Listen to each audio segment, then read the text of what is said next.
पैदल चलाना सीखने की उम्र में यदि ये पता चले कि अब आप जीवन भर चल नहीं पाएंगे तो एक मासूम और उसके माता पिता पर क्या बीतेगी, ये सोच से भी परे है। लेकिन एक समय बाद मनोवैज्ञानिक दृढ़ता और हालातों से निपटने की मंशा कैसे जीवन भर के अंधकार को रोशनी में तब्दील कर सकती है, इसका साक्षात उदाहरण पैरा टेबल टेनिस की ओलंपियन भवीना पटेल हैं। टोक्यो पैरा ओलंपिक में टेबल टेनिस खिलाड़ी भवीना पटेल रजत पदक जीतने में कामयाब रहीं और इतिहास रच दिया। Olympics para Olympics table tennis में वो पदक जीतने वाली पहली भारतीय खिलाड़ी बनी।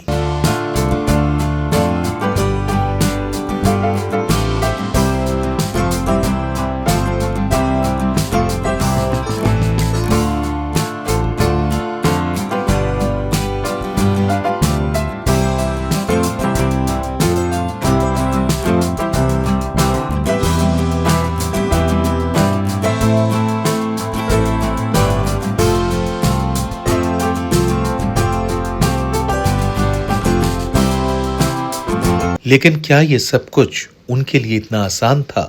स्वाभाविक है इसका जवाब नहीं में ही होगा।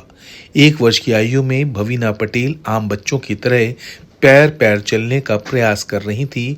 उसी समय उनके परिवार में पता चला कि उनकी बेटी को पोलियो है और अब वो कभी भी चल नहीं सकती।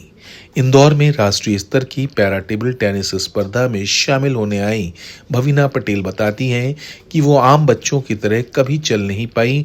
फिर एक छोटे से गांव में अंधविश्वास की परिपाटी के बीच उनके और उनके परिवार के लिए मुसीबतें बढ़ने लगी। ऐसे में भवीना पटेल ने अनेक परेशानियों के बीच जैसे तैसे 12वीं तक की शिक्षा ग्रहण की। इसके बाद भवीना पटेल के जीवन में सकारात्मक परिवर्तन तब आया जब उन्होंने कुछ दिव्यांग खिलाड़ियों को टेबल टेनिस खेलते देखा। भवीना पटेल का हौसला इन खिलाड़ियों को देखकर बढ़ा और उन्होंने भी टेबल टेनिस का बैट और बॉल थाम लिया। इस दौर में उनके माता पिता ने अपनी बेटी का भरपूर सहयोग दिया, जिससे भवीना पटेल के जीवन की मायूसी सुखद खयाती में तब्दील हो गई। इस खेल में अपनी मेहनत और दृढ़ संकल्प से भवीना पटेल आज पैरा टेबल टेनिस में देश की सबसे जानी मानी खिलाड़ी हैं।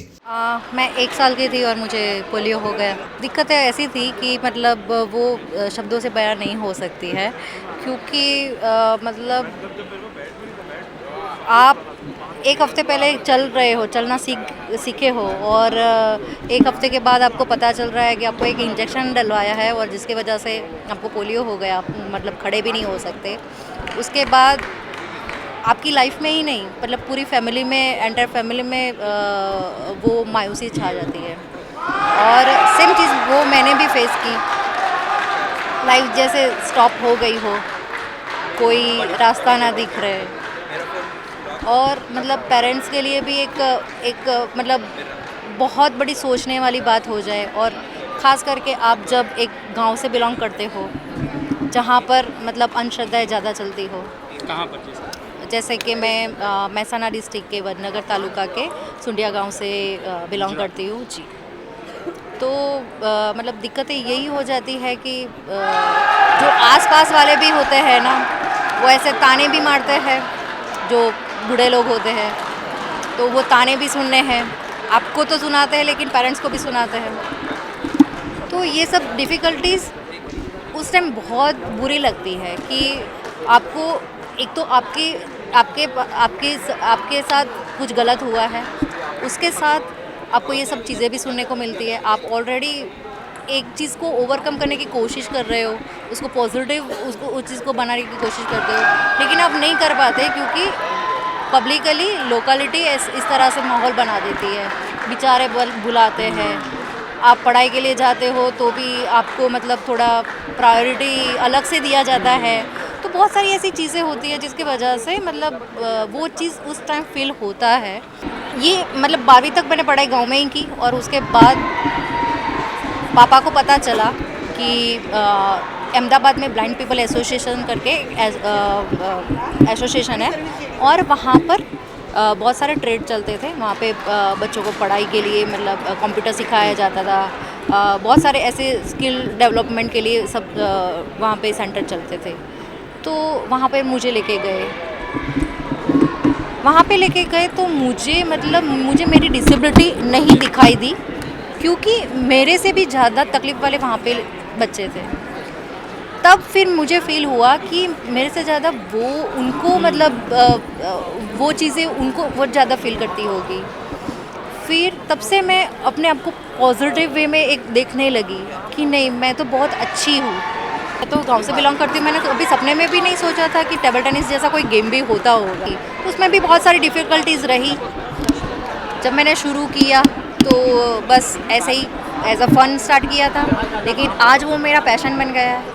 तो चीज़ें वही है कि डिफ़िकल्टीज़ के साथ मैंने सब चीज़ों को ओवरकम किया, हार्ड वर्क किया, क्योंकि मैं हमेशा से एक ही चीज़ मानती हूँ कि मेहनत करनी चाहिए, बाकी सब गॉड के हाथ में होता है। भवीना पटेल इंदौर में आयोजित राष्ट्रीय पैरा टेबल टेनिस स्पर्धा में भी अपने प्रदर्शन से सभी को प्रभावित कर रही हैं। साथ ही साथ आज की पीढ़ी को भी संदेश दे रही हैं कि माता पिता का साथ हो तो संघर्ष को सफलता में बदला जा सकता है। ये बताते हुए मुझे बहुत ही अच्छा लग रहा है कि ये मैटर के ऊपर मैं बात करना चाहती हूँ कि आज क्या है ना कि लोग शॉर्ट टेम्पर हो गए हैं। जो अभी की जनरेशन जो आ रही है ना, वो ज़्यादा सोचती नहीं है, बस एक्शन ले लेती है। तो उन लोगों के लिए मैं एक ख़ास मैसेज भी देना चाहती हूँ कि आपके अंदर भी टैलेंट है, काबिलियत है, आप उसको देखिए। आपके साथ जो हो रहा है ना, वो डेफ़िनेटली अगर आपकी सोच अच्छी रही, आप अगर पॉजिटिव रहे, तो डेफ़िनेटली वो चीज़ों को भी आप ओवरकम कर लोगे, उससे बाहर निकल जाओगे और आपकी लाइफ बहुत अच्छी भी हो जाएगी। आप अपना जीवन तो संवार सकते हो, लेकिन बाकियों का भी जीवन संवार सकोगे। और ख़ास करके पेरेंट्स के लिए भी मैं बोलना चाहूँगी कि हर एक के पेरेंट्स अच्छे ही होते हैं। किसी के भी पेरेंट्स ऐसे नहीं होते कि अपने बच्चों का कभी कुछ चीज़ें हर्ट हो या कुछ ख़राब हो, ऐसा कभी भी चाहेंगे। तो मतलब उनको भी, पेरेंट्स को भी प्यार की ज़रूरत होती है। आप अपने पेरेंट्स से ऑनेस्ट रहिए, उनको एक एज अ फ्रेंड समझिए और उनसे सारी बातें शेयर कीजिए, ताकि वो आप पे भी कोई दिक्कत कभी भी आने नहीं देंगे।